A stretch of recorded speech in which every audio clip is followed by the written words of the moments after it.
Dans vos futures interventions sur voie publique ou en accueil au commissariat, vous pouvez être confronté plusieurs fois à une infraction qu'on nomme dégradation. Pour que cette infraction soit réprimée par la loi, il faut qu'elle soit commise de manière volontaire et sur un bien appartenant à autrui. Elle est prévue à l'article 322-1, alinéa 1 du Code pénal. En contre-exemple, le piéton qui chuterait sur la voie publique et lors de sa chute commettrait une dégradation sur le capot d'une voiture ne pourra être interpellé puisque sa chute n'était pas volontaire, la dégradation qui en découle non plus. Sa responsabilité civile sera engagée, fera fonctionner son assurance pour indemniser la victime.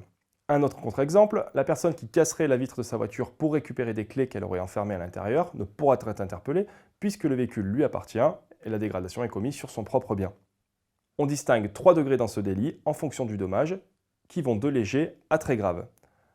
La détérioration, la dégradation et la destruction.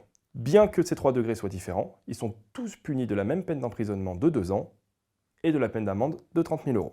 Pour mieux comprendre ces 3 degrés, on va partir d'un exemple de dégradation commis sur un véhicule.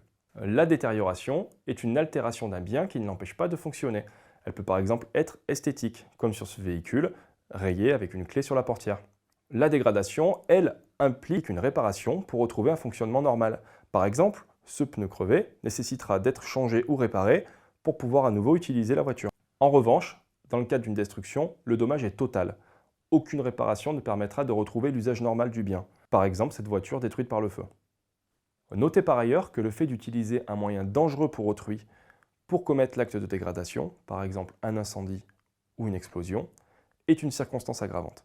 De la même manière, la personne qui commettrait une dégradation involontaire mais par négligence en utilisant un moyen dangereux pour autrui pourra être poursuivie par ce délit. C'est le cas par exemple d'une personne qui jetterait un mégot de cigarette par la vitre et causera un incendie.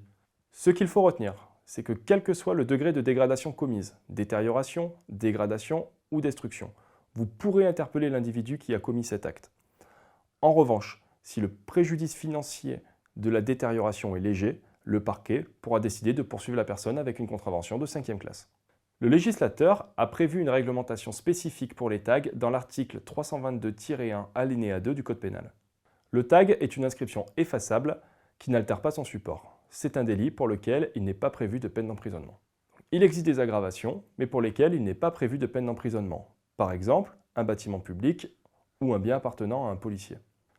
Dans ces deux cas, l'interpellation coercitive ne sera pas possible. La conduite à tenir sera de contrôler la personne et de la convoquer ultérieurement au service pour audition. En revanche, si le support est altéré, comme par exemple le fait de graver une inscription avec un tournevis dans un crépi, l'interpellation coercitive sera possible en visant le délit de dégradation et non de tag.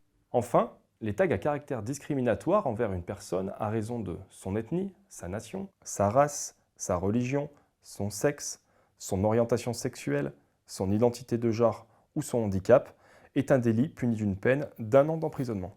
C'est une injure publique qui permet l'interpellation de son auteur.